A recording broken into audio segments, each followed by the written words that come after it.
오늘 우리에게 주시는 하나님의 말씀은 누가복음 2장 41절부터 52절 말씀입니다.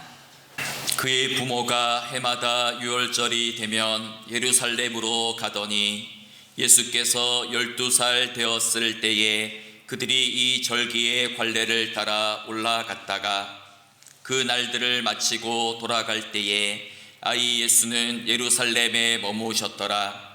그 부모는 이를 알지 못하고 동행 중에 있는 줄로 생각하고 하룻길을 간 후 친족과 아는 자 중에서 찾되 만나지 못하매 찾으면서 예루살렘에 돌아갔더니 사흘 후에 성전에서 만난즉 그가 선생들 중에 앉으사 그들에게 듣기도 하시며 묻기도 하시니 듣는 자가 다 그 지혜와 대답을 놀랍게 여기더라. 그의 부모가 보고 놀라며 그의 어머니는 이르되 아이야 어찌하여 우리에게 이렇게 하였느냐. 보라 내 아버지와 내가 근심하여 너를 찾았노라. 예수께서 이르시되 어찌하여 나를 찾으셨나이까. 내가 내 아버지 집에 있어야 될 줄을 알지 못하셨나이까 하시니 그 부모가 그가 하신 말씀을 깨닫지 못하더라. 예수께서 함께 내려가사 나사렛에 이르러 순종하여 받드시더라. 그 어머니는 이 모든 말을 마음에 두니라. 예수는 지혜와 키가 자라가며 하나님과 사람에게 더욱 사랑스러워 가시더라. 네, 오늘 본문은 이제 예수님의 어린 시절의 이야기를 보도하고 있습니다. 성경에는 예수님의 탄생 사건은 또 자세하게 나와 있고 또 이후에 예수님의 그 공생의 이후의 사건들이 기록되어 있죠. 그런데 예수님의 그 어린 시절 이야기는 오늘 우리가 읽은 본문이 유일하게 등장하고 있습니다. 예수님의 부모님은 유대인의 관례를 따라서 해마다 예루살렘에 올라가서 유월절 명절을 지켰습니다.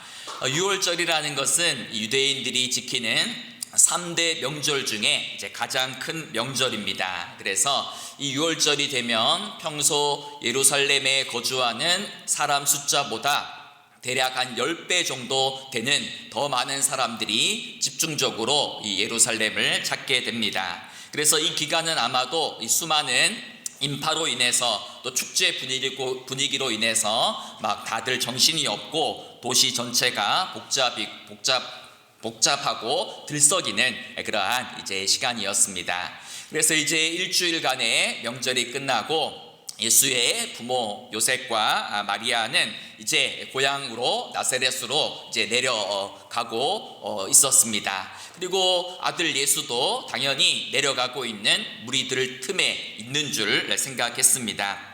당시 예수의 나이가 12살쯤 되었기 때문에 아마 친지들이나 또 혹은 또래 친구들 틈에 있었을 것이다 생각했을지도 모르고, 또 아마 요셉은 아마 엄마 마리아하고 오겠지, 또 엄마 마리아는 아빠 요셉 따라오겠지 라는 이런 생각으로 걷고 있었던 것입니다. 하지만 정작 예수님은 곁에 없었지요. 그래서 이제 하룻길을 더 간 후에야 부모는 예수가 없음을 알아차렸습니다. 44절에 보니까 요셉과 마리아는 동행 중에 있는 줄로 생각하고 하룻길을 더 갔다라고 이렇게 이야기하죠. 요셉과 마리아는 경건한 유대인으로 예배와 절기는 철저하게 지켰지만 정작 가장 중요한 예수를 놓치고 있었던 것입니다. 여러분, 우리 인생도 이제 이와 같을 때가 있죠.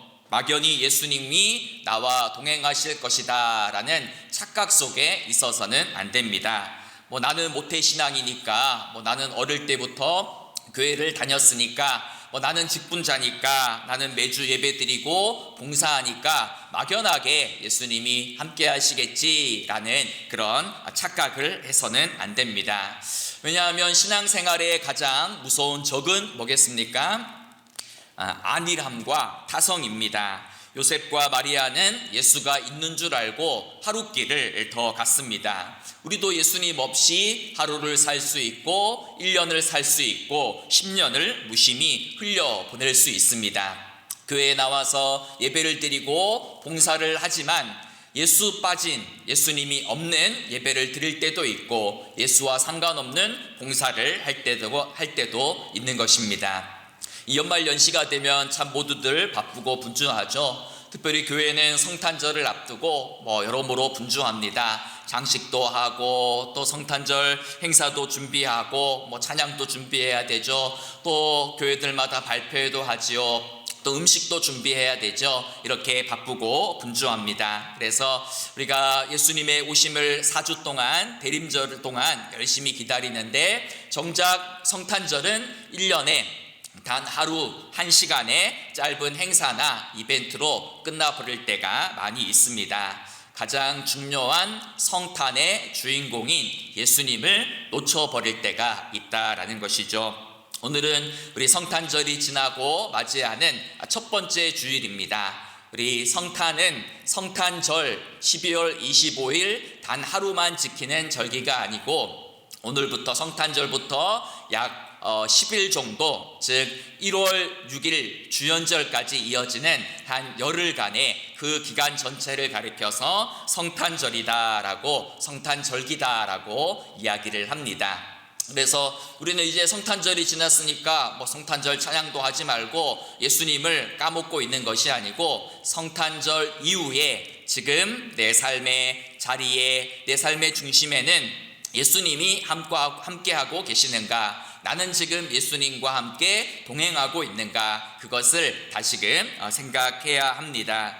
말씀이 육신이 되어 우리 가운데 오신 예수님의 탄생을 우리가 기뻐하고 축하했다면 이제는 그 예수님과 더불어서 함께 동행하는 삶을 살아가야 됩니다. 12월 25일 하루가 성탄이 되는 것이 아니고 우리 매일매일의 삶이 성탄이 되고 매일매일의 삶이 크리스마스, 즉 예수님을 예배하고 찬양하는 그러한 삶이 되어야 됩니다. 날마다 예수님이 내 안에서 새롭게 태어나시고 그분을 내 삶의 중심에 모시고 살아가야 됨을 우리가 잊지 말아야 되는 것입니다. 예수의 부모는 이제 아이가 없어졌다라는 것을 깨닫고 어떻게 했습니까? 친지와 아는 자 중에서 예수를 찾았습니다. 그런데 친지들과 아는 자 중에서는 예수님을 찾을 수가 없었죠. 우리도 인생의 위기를 만나면 뭐부터 생각합니까? 어떤 인간적인, 세상적인 인맥, 또 내가 신뢰하는 또 인간적인 경험, 혹은 돈이나 통장의 잔고 같은 인간적인 방법부터 찾습니다. 하지만 거기에는 정답이 없죠. 거기에서는 예수님을 발견할 수가 없는 것입니다. 그래서 결국 요셉과 마리아는 다시 예루살렘으로 올라가서 하룻길을 걸어서 올라갔고 결국은 사흘 만에 예수님을 성전에서 이제 발견하게 됩니다. 그 성전에서 소년 예수는 랍비들과 함께 대화를 주고받으면서 랍비들을 놀랍게 하고 있었지요. 그래서 요셉과 마리아는 성전에 있는 아기 예수를 발견하고 안도하면서도 질책 섞인 그러한 걱정의 말을 내뱉지요. 그래서 아이야 어찌하여 우리에게 이렇게 하였느냐, 보라 내 아버지와 내가 근심하여 너를 찾았노라, 이렇게 마리아가 이야기합니다. 자식을 걱정하고 염려하는 부모의 당연한 말이지요. 그런데 이 말에 대해 예수님은 전혀 뜻밖의 반문을 하고 있습니다. 49절에 보니까 이렇게 말씀하죠. 어찌하여 나를 찾으셨나이까, 내가 내 아버지 집에 있어야 될 줄을 알지 못하셨나이까, 이렇게 말씀하고 있습니다. 이것은 성경에서 나오는 예수님의 첫 번째 말이지요. 그래서 어찌하여 나를 찾으셨나이까 라는 이 말은 무슨 말입니까? 왜 엉뚱한 곳에서 나를 찾고 있으셨습니까? 라는 이러한 말입니다. 그리고 예수님은 나는 마땅히 내가 마땅히 아버지 집에 있어야 될 줄을 알지 못하셨습니까? 라고 이렇게 되묻고 있죠. 그런데 여기서 이제 원문을 보면 어떤 의미가 있냐면 나는 반드시 하나님의 집에 머물러야 됩니다 라는 이런 뉘앙스가 들어져 있습니다. 즉 예수는 지금 육신의 아버지가 아니라 성전에 계신 하나님을 내 아버지다라고 그렇게 인식하고 있는 것입니다. 즉 12살의 소년 예수는 내가 하나님의 아들이다라는 그런 정체성을 바르게 인식하고 있었다라는 말입니다. 비록 육신의 아버지는 요셉이지만 자기 존재의 뿌리는 하늘에 계신 아버지께 맞닿아 있다라는 사실을 깨달았던 것이죠. 그런데 요셉과 마리아는 그 말의 의미를 제대로 이해하지 못했습니다. 하지만 어린 예수는 자신의 정체성을 바르게 인식하고 있었다라는 것이죠. 여러분, 어린 예수님을, 잃어버린 예수님을 다시 찾을 수 있고 다시 만날 수 있었던 장소가 어디였습니까? 성전이었죠. 성전입니다. 어린 예수가 길을 잃었던 것이 아니고 정작 길을 잃어버린 사람은 요셉과 마리아입니다. 엉뚱한 곳에서 잃어버린 것을 찾고 있으니 그것을 찾을 리 만무하지요. 여러분, 우리도 인생을 살다 보면 무언가 인생에서 중요한 것을 놓치고 살고 있다라는 그러한 생각 속에 살아갈 때가 있습니다. 그래서 아무리 맛있는 음식을 많이 먹어도 배가 부르지 않고, 기쁜 일, 반가운 소식을 들어도 마음이 전혀 즐겁지도 않고, 무언가 알 수 없이 삶 전체가 무의미하고 공허하게 느껴질 때가 있습니다. 그렇게 우리가 인생에서 길을 잃었다라고 생각할 때에, 삶의 바른 방향을 발견할 수 없을 때 우리가 다시 해야 할 일은 무엇입니까? 다시 성전으로, 다시 예배의 자리로, 다시 기도의 자리로, 다시 하나님 앞으로 나아가는 일입니다. 마치 탕자가 자신의 비참한 모습을 깨닫고 난 후에 아버지로 돌아갔듯이 우리도 날마다 아버지의 품으로 하나님 앞으로 나아가야 되는 것입니다. 여러분, 가끔 어떤 산악 높은 산을 오르는 히말라야의 그 산을 등반하는 산악인들에게 있어서 가장 중요한 장소가 어딥니까? 라고 물으면 베이스 캠프라고 이야기하죠. 그래서 갑자기 날씨가 좋아지지 않거나 또 고산병에 걸리거나 몸의 컨디션이 좋지 않거나 길을 잃을 때에 반드시 이 베이스 캠프와 교신을 하고 이곳으로 내려와야지 살 수가 있습니다. 마찬가지로 우리 인생의 이 베이스 캠프도 바로 하나님의 품이다라는 것입니다. 하나님의 집이다라는 것이죠. 그래서 우리는 날마다 마음이 공허하고 허전할 때마다, 어떻게 살아가야 할지 앞이 망망할 때마다 우리 영혼의 주파수를 하나님을 향하여 맞추어야 되는 것입니다. 그래서 이제 우리가 올 한 해를 마무리하면서 또 다가오는 새해에는 예수님이 하셨던 그 고백, 내가 반드시 있어야 되는 곳은 내 아버지의 집입니다 라는 이러한 결단이 있기를 바랍니다. 이것은 장소의 문제가 아니라 내가 누구인가 하는 정체성의 문제입니다. 내가 누구인가? 나는 하나님의 자녀이다. 하나님의 아들이고 딸이다. 하나님의 뜻대로 살아가야 될 존재이다. 내 인생의 우선순위는 하나님이시다. 이것을 잊지 말라는 것입니다. 예수님께서는 이제 성전에 머무시면서 자신이 하나님의 아들이다라는 그 정체성과 사명을 재확인하셨습니다. 하지만 계속 예루살렘 성전에만 머물러 있던 것이 아니고 그 부모와 함께 자신의 고향인 나사렛으로 내려가서 부모에게 순종하는 삶을 사셨더라라고 이야기하죠. 그래서 51절을 보니까 예수께서 함께 내려가사 나사렛에 이르러 순종하여 받드시더라. 그 어머니는 이 모든 말을 마음에 두니라라고 이야기하고 있습니다. 이제 예수님은 부모님과 함께 이제 자신의 일상의 자리인 나사렛으로 내려가서 그 나사렛에서 육신의 부모에게 순종하는 삶을 사셨더라라고 이야기하고 있는 것이죠. 예수님은 거룩한 예루살렘 성전 안에만 머물러 계셨던 것이 아니라 이제 매일 평범하게 반복되는 일상의 자리 나사렛으로 내려가셨습니다. 이 말이 무슨 뜻입니까? 진정한 우리 믿음, 영성은 교회 안에서 드러나는 것이 아니고 우리의 일상의 자리에서 드러나야 함을 말씀하고 있는 것입니다.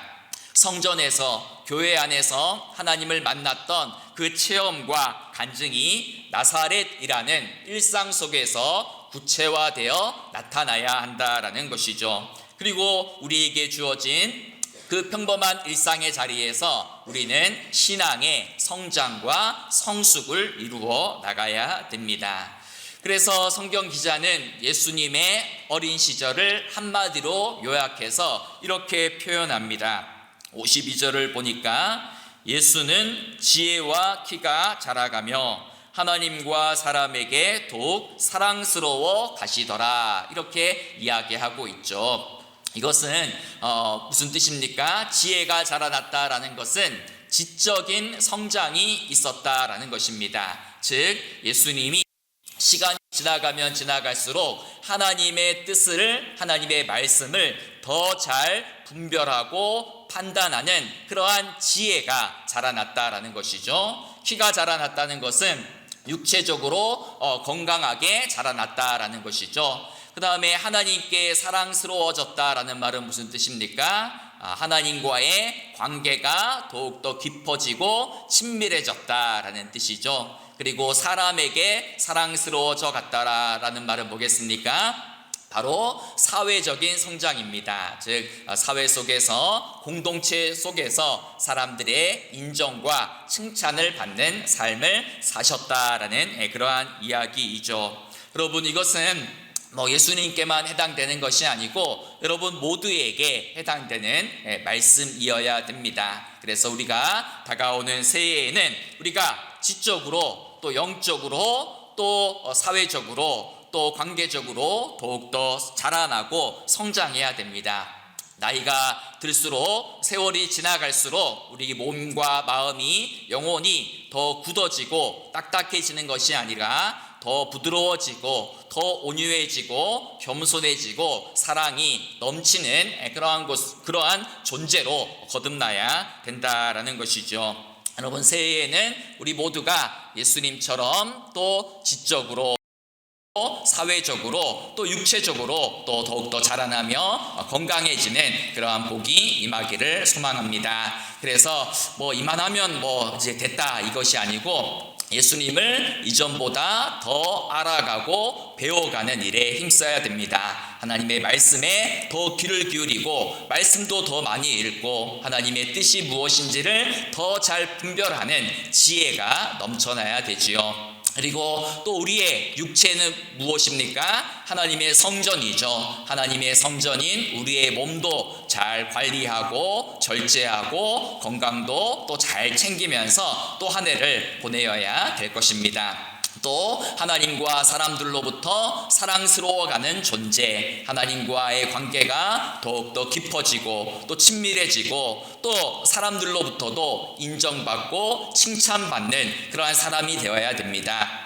예수 믿는 사람들은 호감이 가는 매력적인 사람이 되어야 됩니다. 그래서 내가 세상 사람이나 교회 안에 왔을 때나 어디에 가든지 호감을 주는 매력적인 사람으로 성장할 수 있도록 또 그렇게 기도하고 또 그렇게 노력을 해야 되는 것이죠. 여러분, 성탄절은 12월 25일 단 하루로 끝나지 않습니다. 성탄의 신비, 성탄의 기적은 이제 우리의 나사렛, 우리의 일상으로 이어져서 날마다 예수님과 동행하는 삶을 살아야 되는 것입니다. 그래서 오늘 드렸던 말씀을 다시 정리하면, 요셉과 마리아가 오던 길을 되돌아가서 예수님을 다시 찾았듯이 우리도 잃어버린 예수님을 다시 찾아야만 됩니다. 당연히 계시겠지, 막연히 나와 함께 하시겠지, 그것이 아니고 예수님과 함께 손을 맞잡고 걸어가며 동행하는 삶을 살아야 되는 것이죠. 두 번째로 우리의 정체성과 사명을 바르게 인식해야 됩니다. 내가 아버지 집에 있어야 될 존재임을, 내가 하나님의 아들이요 딸임을 잊지 않고 나의 사명을 잘 인식하고 감당하는 그러한 삶을 살아야 됩니다. 그리고 내 삶의 우선순위를 하나님께 항상 두어야 되는 것이죠. 그리고 나의 일상의 자리, 또 나사렛의 삶의 자리에서 임마누엘의 신앙으로 나의 믿음이 일상 속에서 드러나고 증명되는 그러한 삶을 살아야 됩니다. 그리고 마지막으로는 우리의 몸과 마음과 영혼이 더욱더 자라나고 새로워지며 지혜가 자라고 키도 자라고 영적인 키도 자라고 하나님과 사람들로부터 사랑받는 그러한 삶을 살아가야 되는 것입니다. 한 가지 이야기로 이제 설교를 맺고자 합니다. 일본의 그 구필 화가 중에 호시노 도미히로라는 그런 사람이 있습니다. 이 사람은 젊은 시절에 중학교 체육교사가 되었는데 교사로 부임한 지 2달 만에 철봉에서 이제 기계체조 시범을 보이다가 잘못 실수로 떨어져 가지고 심각한 장애를 입게 되었습니다. 그래서 전신이 마비되는 그러한 장애를 입게 되고 말도 못하고 아무것도 할 수 없고 유일하게 움직일 수 있는 것은 입술을 이렇게 삐죽삐죽이는 이런 것만 겨우 할 수 있는 그러한 상태가 되었다고 합니다. 그의 나이 24살 때 있었던 일입니다. 그래서 이 청년이 절망하고 스스로 목숨을 끊으려고 했지만 몸을 움직일 수 없으니까 스스로 목숨도 끊지 못하고 절망의 시간을 보내다가 긴 방황 끝에 하나님을 새롭게 만나게 되었습니다. 그리고 하나님 안에서 소망을 발견하고 내가 할 수 있는 일이 무엇일까? 몸도 움직이지 못하고 아무것도 하지 못하는데 유일하게 할 수 있는 일은 바로 입에다가 펜을 물고 그림을 그리고 글을 쓰는 일을 할 수 있었습니다. 그래서 이것도 쉬운 일이 아니죠. 그래서 하루에 겨우 2시간 정도 이렇게 입으로 붓을 물고 있을 수 있었대요. 그래서 이 사람이 무려 이제 9년 동안 하루에 2시간씩 9년 동안 애쓰고 노력한 끝에 이제 구필 화가가 되고 이제 시인이 되어가지고 시집을 냈습니다. 그 시집에 있는 이야기가 어떤 바람이라는 그런 이제 짧은 시가 있어요. 바람은 보이지 않지만 나무에 불면 녹색의 바람이 되고 꽃에 불면 꽃바람이 된다. 방금 나를 지나간 바람은 어떤 바람이 됐을까라는 그러한 짧은 시입니다. 바람은 눈에 보이지 않죠. 그런데 바람이 지나고 나면 녹색의 나무를 지나가면 녹색의 바람으로 변하고 꽃을 바람이 지나가면 꽃향기가 퍼져나간다라는 이야기입니다. 그리고 만약 그 바람이 나에게 불어온다면 그 바람이 나를 통과한 후에 나는 어떤 바람, 어떤 향기를 바라는 인생이 되어야 될까라는 그러한 자아를 성찰하는 그러한 시입니다. 여러분, 이 사람은 아무것도 할 수 없죠. 겨우 입으로 펜을 물고 붓을 물고 겨우 하루에 몇 시간밖에 움직일 수 없는 그런 사람이었지만 이 사람은 소망이 있었습니다. 나의 이 그림을 통해서 나의 이 시를 통해서 아름다운 생명의 향기가 퍼져나가기를 그렇게 소망했던 것이죠. 자신을 스쳐 지나가는 이 바람이 누군가에게 희망의 바람, 소망의 바람이 되기를 원했던 것입니다. 여러분, 올 한 해 여러분을 스쳐 지나간 바람은 지금 어떤 바람이 되었습니까? 하나님의 은혜의 바람은 날마다 나를 향하여 불어오고 나를 스쳐 지나가는데 그 하나님의 은혜의 바람이 나를 통과해서 나는 어떤 냄새와 어떤 향기를 바라고 있습니까? 음식을 그냥 상온에서 보관하면 시간이 지나면 어떻게 되죠? 썩고 부패하기 마련입니다. 그런데 우리가 알듯이 음식 중에는 시간이 지나가면서 썩는 음식이 있고 시간이 흘러가면서 익어가는 발효 음식이 있습니다. 그래서 김치나 젓갈이나 된장이나 이런 것은 오히려 시간이 더 지나가서 익으면 익을수록 더 맛이 있고 더 향기를 발하게 되는 것이지요. 마찬가지입니다. 우리 인생도 썩어져가는 인생이 있고 의미 없이 그냥 시간이 지나가면서 사라져가는 인생이 있고, 반대로 하나님 안에서 아름답게 익어가는 그러한 인생이 있습니다.